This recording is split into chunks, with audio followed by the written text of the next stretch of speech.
بسم اللہ الرحمن الرحیم۔ السلام علیکم ورحمۃ اللہ وبرکاتہ۔ معزز سامعین کرام، ساس بہو میں اتفاق کا وظیفہ لے کر حاضر ہوا ہوں۔ اکثر آپ نے دیکھا ہوگا معاشرے کے اندر ساس اور بہو کی لڑائی لگی رہتی ہے، اور یہ لڑائی اتنی حد تک بڑھ چکی ہے کہ کہیں پر ساس جو ہے وہ بہو کو جو ہے مشقت کی چکی میں پیس رہی ہے، ظلم کی چکی میں پیس رہی ہے، اور بہو کے لیے یہ دنیا ایک جہنم سے، جیل خانے سے، قید خانے سے زیادہ کچھ بھی نہیں، اور وہ یہ سمجھتی ہے کہ یہ دنیا جہنم ہے میرے لیے۔ اور کہیں پر بہو اپنی ساس پہ ظلم کرتی ہے اور اس کی ساس سمجھتی ہے کہ یہ دنیا میرے لیے قید خانہ ہے۔ معزز سامعین کرام، اگر ساس اور بہو میں نہ بنتی ہو، یعنی ساس بہو کو نہ چاہتی ہو یا بہو ساس کو نہ چاہتی ہو، کہیں بہو اپنی ساس سے ظلم کر رہی ہو، اس کی بات کو نہ مان رہی ہو، یا اس اور اس کے بیٹے کو آپس میں جدا کر رہی ہو، یا اس کی اولاد کے دلوں میں اس کے لیے نفرت ڈال رہی ہو، یا اس کو ایسے کر کے چھوڑ رہی ہے گویا گھر کی ایک نوکرانی ہے، تو یہ وظیفہ خاص ہے اس ساس کے لیے۔ اور اگر کہیں پر بہو کو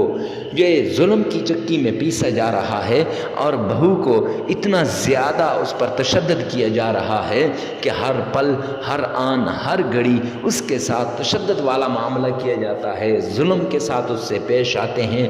ساس بھی نفرت کرتی ہے، بہو کا، ساس کا جو ہے وہ شوہر یعنی سسر بھی نفرت کرتا ہے، نند بھی نفرت کرتی ہے، شوہر بھی نفرت کرتا ہے، تو اس بہو کے لیے یہ خاص وظیفہ لے کر حاضر ہوا ہوں۔ اگر ساس بہو میں نہ بنتی ہو تو یہ وظیفہ کر لیں، بے حد پیار اور محبت پیدا ہو جائے گی، ہر بات وہ پوچھ پوچھ کے کرے گی۔ بہو اگر کر رہی ہے ساس کے لیے تو ساس جو ہے آپ کی مٹھی میں آ جائے گی، آپ کے ہاتھ میں آ جائے گی، اس کی زبان پہ، اس کے ذہن میں ہر وقت آپ ہی کا نام ہوگا، وہ آپ کا نام لیتے ہوئے تھکے گی نہیں اور فخر محسوس کرے گی۔ اور اگر بہو کے لیے کیا جا رہا ہے، ساس کر رہی ہے، تو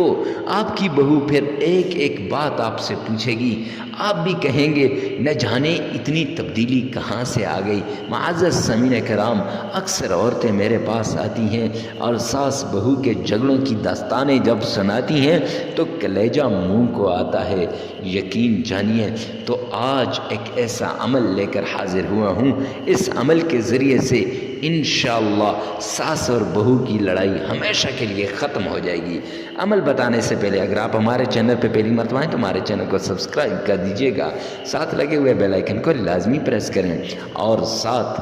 ہر وظیفے سے پہلے اجازت کے لیے ضرورت ہوتی ہے تو اجازت کے لیے کمنٹ سیکشن میں یا اللہ تمام لوگوں کے گھر میں امن اور سکون پیدا فرما اور آپس میں محبت پیدا فرما، یہ جملہ لازمی لکھیے گا۔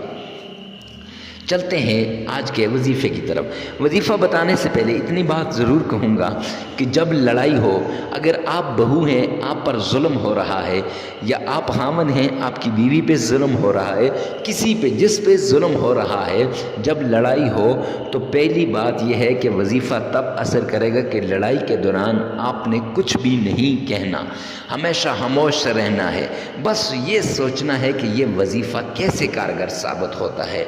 تو اور ساتھ اپنے رب پہ چھوڑ دینا ہے۔ ساس کے لیے بھی یہی بات ہے اور بہو کے لیے بھی یہی بات ہے، نند کے لیے بھی یہی بات ہے، شوہر کے لیے بھی یہی بات ہے، ہر ایک کے لیے یہی بات ہے۔ تو اور ساتھ یہ ہے کہ وظیفہ کرنے سے پہلے کچھ نہ کچھ اللہ کے نام پہ صدقہ کر دینا ہے۔ جب آپ صدقہ کریں گے تو انشاءاللہ پھر یہ وظیفہ اثر کرے گا، پھر یہ وظیفہ ایسے اثر کرے گا کہ آپ دیکھتے جائیں گے اور پریشان ہوتے جائیں گے۔ معزز سامعین کرام، چلتے ہیں وظیفے کی طرف۔ ایک بار تعوذ پڑھنا ہے، اعوذ باللہ من الشیطان الرجیم، ایک بار بسم اللہ پڑھنی ہے، بسم اللہ الرحمن الرحیم، ایک بار اللہ کے پیارے پیغمبر حضرت محمد مصطفیٰ صلی اللہ علیہ وسلم پر درود پاک پڑھنا ہے۔ اللہم صلی علی محمد وعلی آل محمد۔ آپ چاہیں تو نماز والا درود پاک پورا پڑھ سکتے ہیں۔ اس کے بعد 7 مرتبہ آپ نے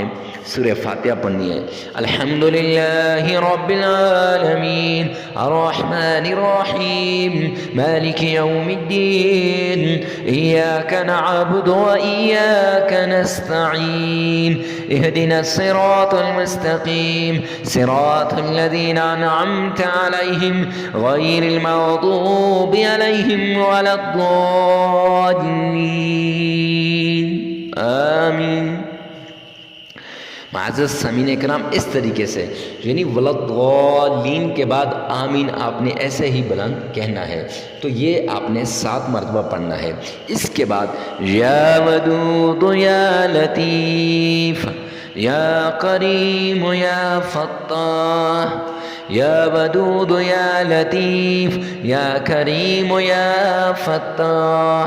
یہ 313 مرتبہ آپ نے پڑھنا ہے۔ اور پھر اپنی ساس بہو جس کے لیے آپ کر رہے ہیں اس کا نام لینا ہے، اور 3 مرتبہ سورہ اخلاص قل هو اللہ احد اللہ الصمد لم یلد ولم یولد ولم یکن له کفوا احد، یہ آپ نے پڑھنی ہے۔ اور اس کے بعد معزز سامعین کرام 3 مرتبہ درود پاک پڑھنا ہے، اور 33 مرتبہ آپ نے استغفار پڑھنا ہے۔ استغفر اللہ استغفر اللہ استغفر اللہ، اس طریقے سے۔ اور جب آپ یہ عمل مکمل کر لیں، 7 دن کا یہ عمل ہے، تو معزز سامعین کرام کسی کو کچھ کھلانا نہیں، پلانا نہیں، اور جگہ کا کوئی تعین نہیں، جہاں مرضی آپ کریں، ہر کسی کے لیے آپ اس عمل کو کر سکتے ہیں، ہر کوئی کر سکتا ہے، مرد عورت کی کوئی قید نہیں ہے، لیکن ثواب کی نیت سے صدقہ جاریہ سمجھ کر شیئر کرنا نہ